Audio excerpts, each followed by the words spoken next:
Iya. Assalamualaikum warahmatullahi wabarakatuh. Halo semua, perkenalkan, nama saya Vika Caca Novia. Ini biodata saya, panggilan saya Caca. Usia saya 18 tahun.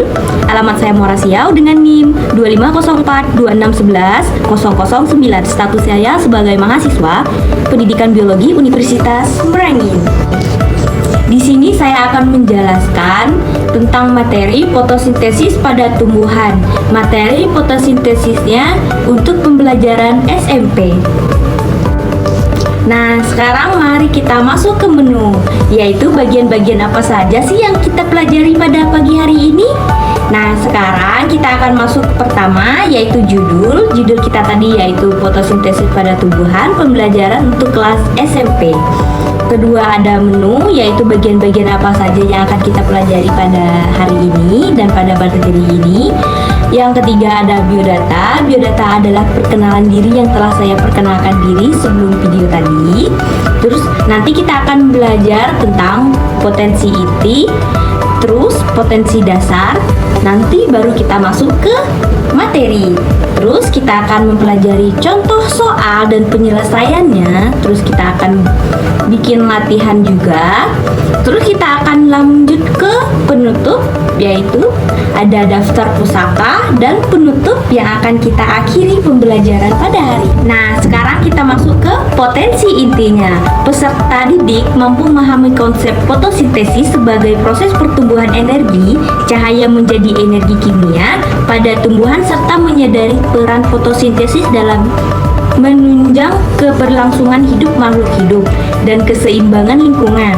Sekarang kita masuk ke potensi dasarnya, yaitu peserta didik mampu menjelaskan proses fotosintesis. Hasil fotosintesis merupakan glukosa dan oksigen, serta mampu menganalisis faktor-faktor yang mempengaruhi fotosintesis melalui kegiatan pengamatan dan percobaan sederhana. Nah, ayo teman-teman, kita mari mengenal fotosintesis. Bagaimana tumbuhan bisa hidup ya? Karena tumbuhan merupakan makhluk hidup seperti manusia dan hewan. Semua makhluk hidup membutuhkan makanan agar dapat hidup dan tumbuh. Manusia dan hewan mendapatkan makanan dengan cara makan. Namun, tumbuhan dapat berjalan atau berpindah tempat untuk mencari makanan. Tumbuhan memiliki kemampuan khusus membuat makanannya sendiri dengan bantuan cahaya matahari. Apa sih itu fotosintesis? Nah, mari kita pahami apa itu fotosintesis. Fotosintesis pengertiannya yaitu fotosintesis adalah proses pembuatan makanan pada tumbuhan hijau dengan memanfaatkan energi cahaya matahari. Pada proses ini, tumbuhan menyerap karbon dioksida dari udara melalui stoma daun dan air dari tanah melalui akar. Kemudian diolah di dalam daun dengan membantu klorofil sehingga menghasilkan glukosa sebagai sumber makanan dan oksigen yang dilepaskan ke udara. Nah, sekarang kita masuk di mana tempat terjadinya fotosintesis ya. Nah, tempat utama terjadinya fotosintesis pada tumbuhan adalah di daun ya teman-teman, khususnya di dalam organel sel yang disebut kloroplas atau klorofil. Nah, sekarang kita masuk ke apa peran zat hijau pada daun atau klorofil. Peran zat hijau daun atau klorofil. Klorofil adalah zat hijau yang terdapat pada daun atau tumbuhan. Yang pertama, klorofil memberi warna hijau pada daun. Kedua, berfungsi menyerap energi cahaya matahari. Ketiga, energi cahaya matahari digunakan untuk membantu proses fotosintesis.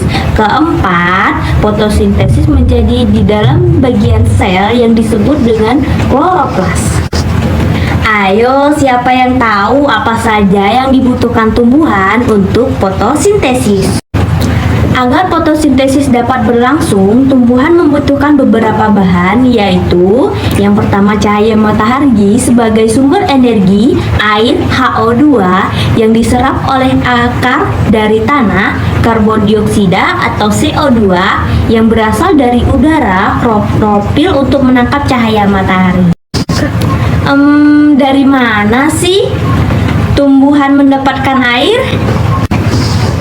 Air diserap oleh akar dari dalam tanah. Air kemudian diangkut melalui batang menuju daun. Air digunakan sebagai bahan penting dalam fotosintesis.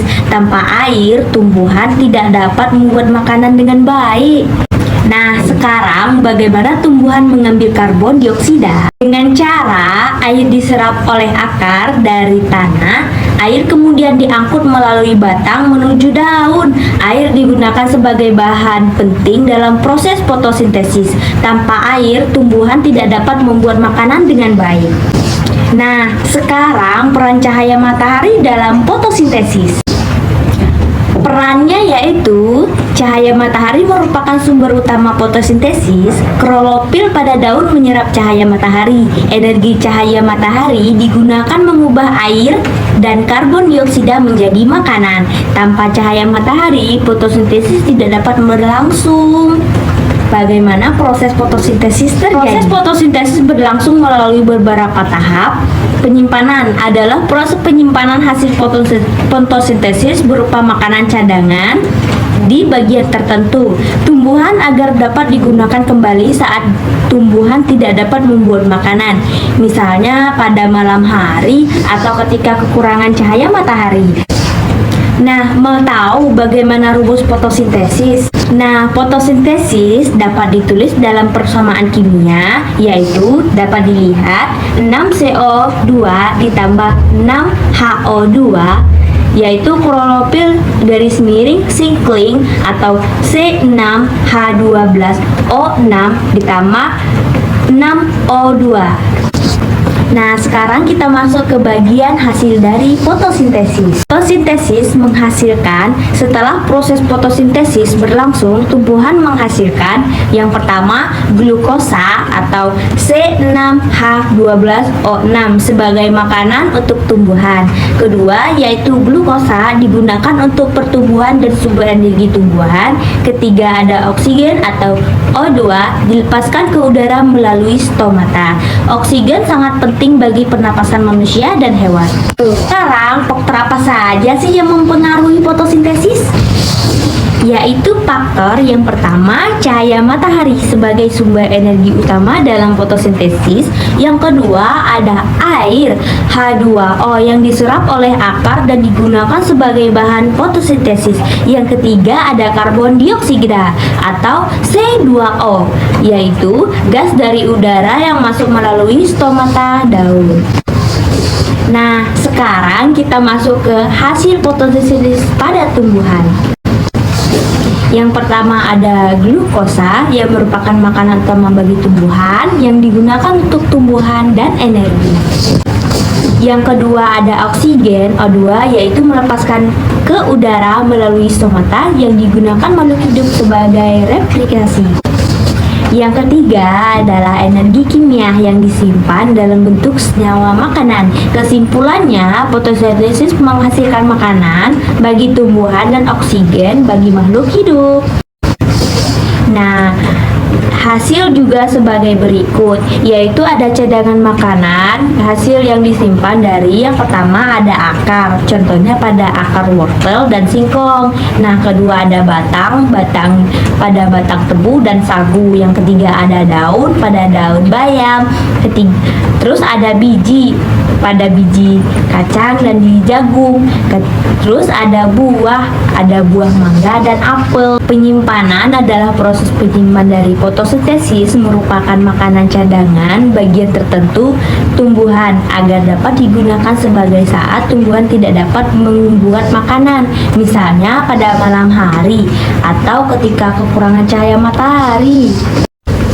Nah, pentingnya fotosintesis bagi kehidupan.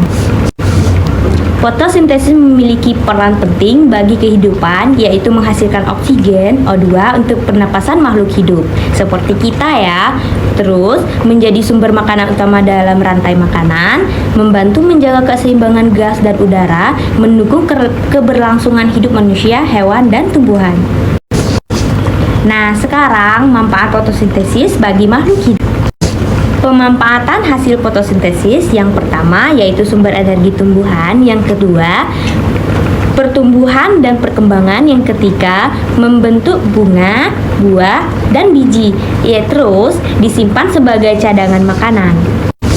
Nah, sekarang kita masuk ke kesimpulan materi kita. Kesimpulannya yaitu fotosintesis merupakan proses pembentukan makanan pada tumbuhan hijau dengan bantuan cahaya matahari, air, karbon dioksida, dan menghasilkan glukosa dan oksigen. Proses ini berlangsung di kloroplas melalui dua tahapan, yaitu reaksi terang dan reaksi gelap. Fotosintesis sangat penting dikarenakan menjadi sumber energi bagi makhluk hidup serta menghasilkan oksigen yang dibutuhkan dalam proses pernapasan. Oleh karena itu, fotosintesis berperan besar dalam menjaga keseimbangan kehidupan di bumi. Nah, sekarang contoh soal fotosintesis yaitu bertujuan untuk mendukung mahasiswa tentang materi fotosintesis, berlatih mampu berpikir dan menjelaskan konsep dengan bahasa sendiri serta mengetahui sejauh mana siswa memahami proses dan manfaat fotosintesis bagi kehidupan. Nah, contoh soalnya, soal pertama, mengapa sih tumbuhan tetap bisa tumbuh walaupun tidak diberi makanan seperti manusia?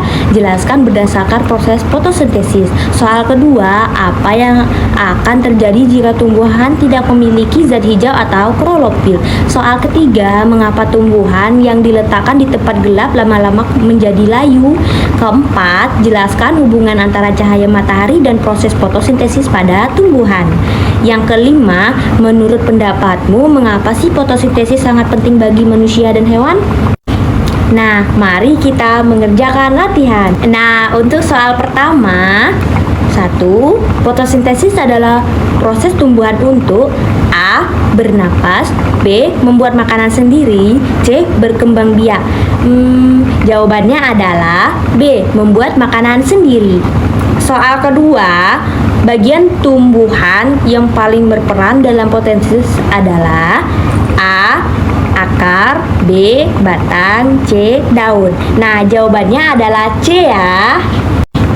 Nah, untuk soal ketiga, zat hijau daun yang membantu menangkap cahaya matahari disebut A. Klorofil, B. Glukosa, C. Oksigen. Nah, jawabannya adalah A. Klorofil.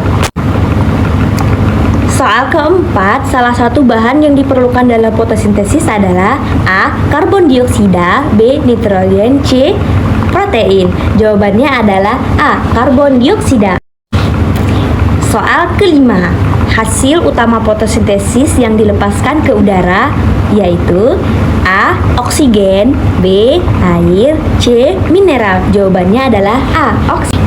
Nah, pembahasan tadi bersumber dari Kementerian Pendidikan dan Kebudayaan Republik Indonesia tahun 2017, Ilmu Pengetahuan Alam SMP atau MTS kelas V11 Jakarta, Kemendikbud Cambel NA Range GB 2012, Biologi Jakarta, Erlangga Itradens 2016, Biologi untuk SMA, MA kelas X Jakarta, Erlangga Raven VH FNRV dan Enshorn SE 2013, Biology of Plants, New York WH Friends and Company. Baiklah, penutup kita pada hari ini, pembelajaran fotosintesis membantu siswa memahami berbagai tumbuhan, membuat makanan dengan bantuan cahaya matahari, air, karbon dioksida sehingga menghasilkan oksigen yang penting bagi kehidupan. Melalui materi ini, siswa diharapkan mampu memahami peran tumbuhan bagi lingkungan serta menumbuhkan sikap peduli terhadap pelestarian alam. Baiklah, itulah pembelajaran dari saya. Billahi taufiq wal hidayah. Wassalamualaikum warahmatullahi wabarakatuh. Bye bye.